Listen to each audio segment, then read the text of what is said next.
I'm out at Smith Conservancy, across the street from Planky's Pond. And I know I've been out here once before. And the plants are growing up. The garlic mustard is in bloom now. Let's see.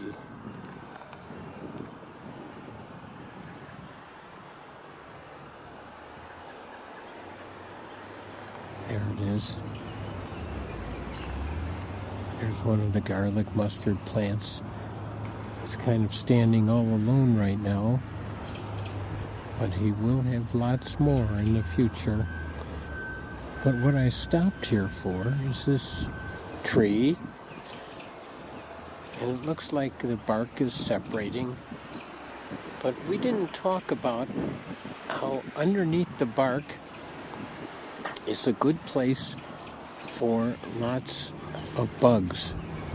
And in fact, a couple of our butterflies, the ones we see first in the spring, overwinter under the bark. I think it's the red admiral and the morning cloak. They're the ones that overwinter under the bark. So when I see dead trees, I encourage people not to knock them over, because things live under there for the winter. And this is a perfect example of that. And you can see the woodpeckers have been looking for bugs in the dead part of the wood. We talked earlier in the project, like maybe late March, about fungi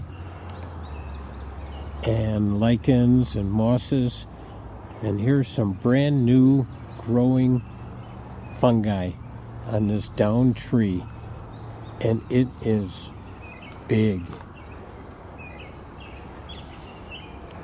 and there's quite a bit of it on this tree here.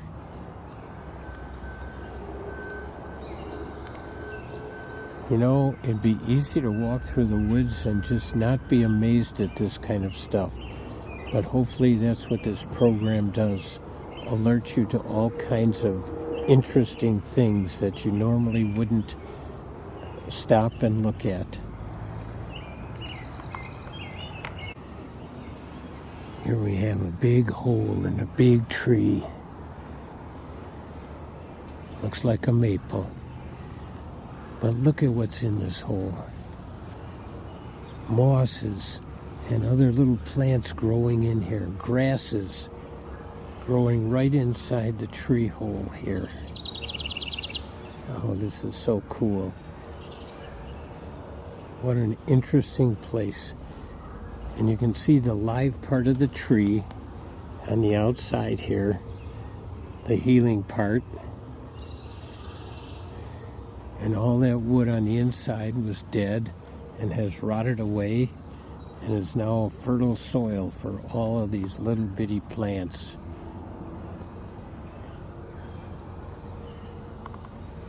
Very interesting. We're now at the pond at Popple,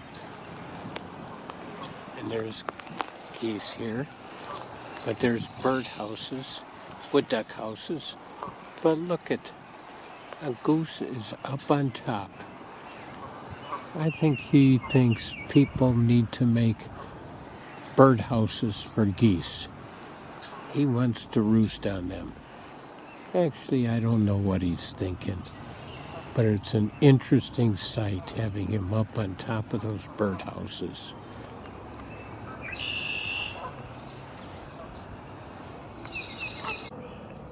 And Mirror Lake at the beach area. And here's a family that came to the beach also.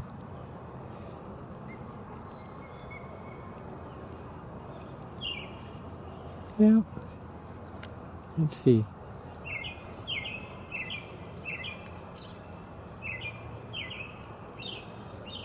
Looks like they're all gathered around playing in the sand.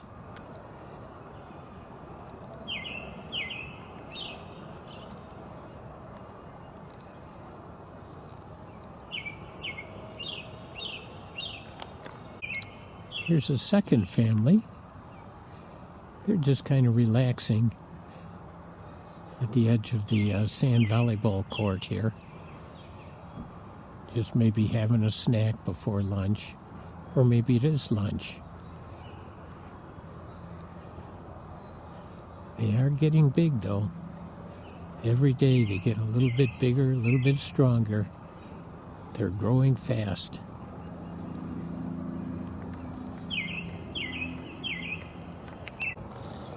I've gotten closer to them.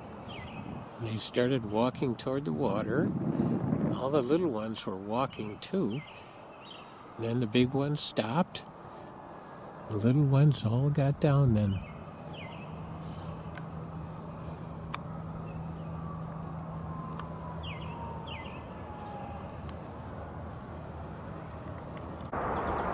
I'm on one of the trails at Mirror Lake State Park. Just amazed at these white flowers. They are all over. And if one didn't know it, one might think, oh, they're beautiful. But knowing that it's garlic mustard and it's a bully, it's taking over. And each one of these plants will have hundreds of seeds at the end of this season. And that will create hundreds more next year of plants that crowd out the native plants. The spring beauties, the hepatica, the lady slippers, the trillium, the jack in the pulpit. It'll just be garlic mustard everywhere. It is nice in some of the spots where the native plants can grow. The mayaples. And they're getting their buds. And let's see. Oh yeah, there it is. The little fruits are going to start coming on the mayapple. The flowers are going to start budding out.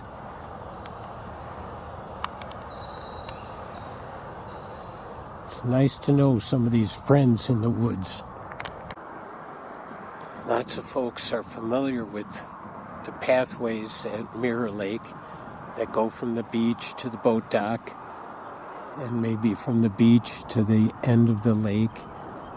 But I think this one is one of the lesser known pathways with this nice creek coming in, this huge peninsula here leading into this bay, overlooking the lake here and overlooking Echo Rock up there. And we will shortly be going under the bridge, the Ashnala Connection Bridge. We have a little section here where the creek turns. Lots of skunk cabbage around here. But I wanted to show you something that I've never seen here before. If you remember at White Mound, we identified mussel tree by its bark. And that's what this is right here. This is another mussel tree. And then these grapevines. It's always kind of cool to find the grapevines. They're all over in our woods in this part of Wisconsin. Here's a plant that we have not talked about. Columbine. And the flowers are just starting to come out. They should be blooming if we get some sun. And it's a pretty little plant. It attracts the bees and I think hummingbirds. I think what we're in down here is called a ravine. And it's surrounded by nice sandstone bluffs. And the nice bridge here, the Ashnala Connection Bridge. And sandstone bluffs over here. And again, just a reminder, these ravines were created, we believe, like 15,000 years ago, when glacial Lake Wisconsin broke through its glacial dam, and the water just rushed south here and carved out these places, Mirror Lake and Wisconsin Dells, like within a matter of a couple days, not thousands and millions of years, because it's sandstone, so it was easily eroded. This is just beautiful. Great place to walk, to jog, just to sightsee, to listen to the birds, to look at rocks, to think about what it was like 10,000 years ago when the waters were rushing through here. Oh my gosh. To be up on the top of the bluff and watch that happen. And now we just have this little stream running down here. This is beautiful. I have been this way many times before, but I never remember seeing this little cave-like area with the spring water running underneath it. It's so cool. Just goes to show you, you can go to the same place over and over again, and every time see something new. This is great. Yep, look at that. What a great expanse. And we're going to be going right through this area, right here, this narrow area with the rocky outbluffs.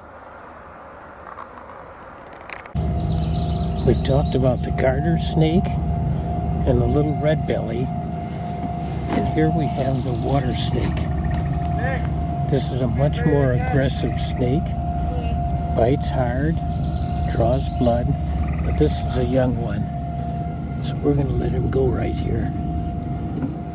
He's a beauty though, look at that.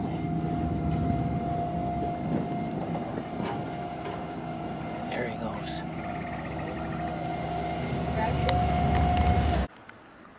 If we look up here at the rock, it's almost a circle-like shape up there. And I know we've talked about this at Abelman Gorge, but there's no mosses growing right there. And down below here, there's a big similar shaped rock. So we can assume that recently, and I think this was last year, that eroded and fell. So the erosion kind of effect is still taking place. We see the effects right here at Mirror Lake State Park, even though we don't have earthquakes.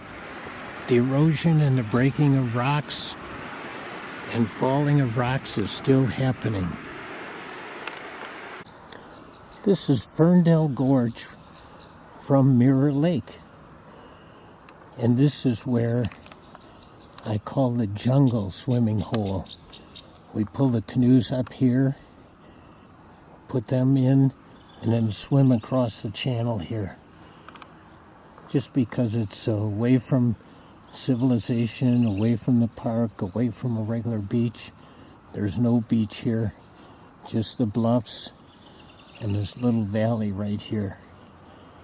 But on the side of the river where I'm at right now, there is an underwater log that you can bounce on. And the kids can also take a hike up the bluff. It's a nice place. We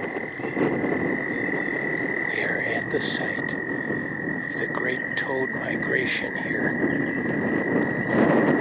Hopefully their sound is picking up over this wind. So far I have not seen any. There. Now maybe you can hear them. Every year, around mid-May, the toads come from all over the woods here. And this is where they mate and lay eggs.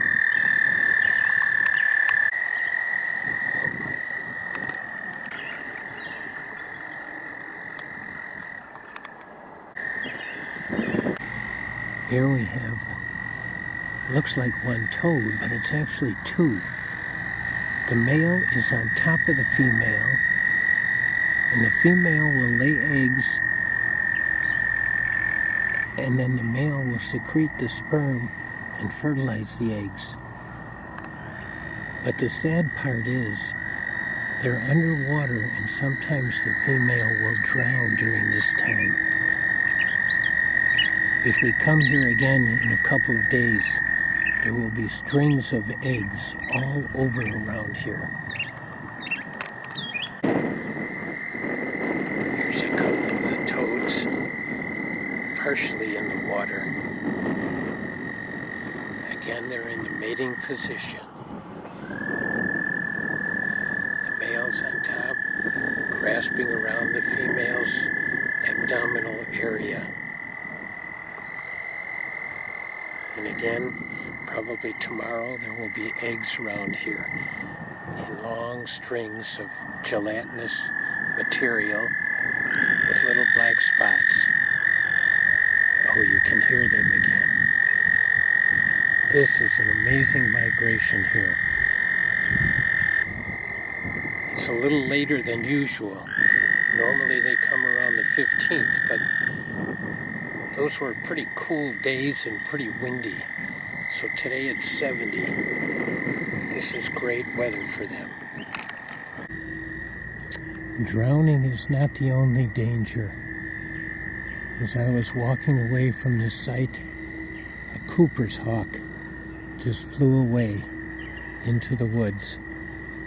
And I imagine when they're mating like this, they're easy pickings for predators, because they're pretty still and very distracted.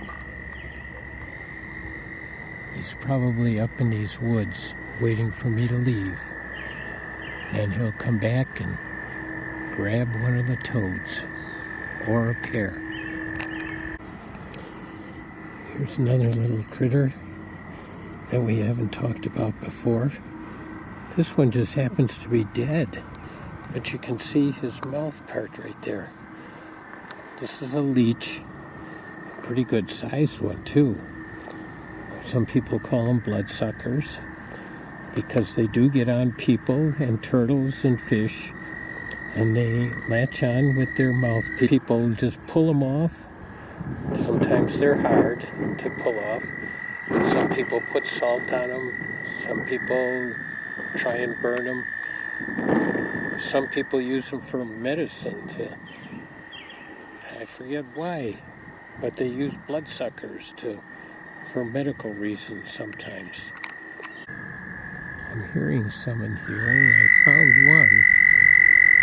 He's not the one, or she's not the one making the noise. This one's just listening, it looks like. This is a different part of the beach area, the other side of the beach. Little marshy area here. But there's often eggs and tadpoles down in this area too.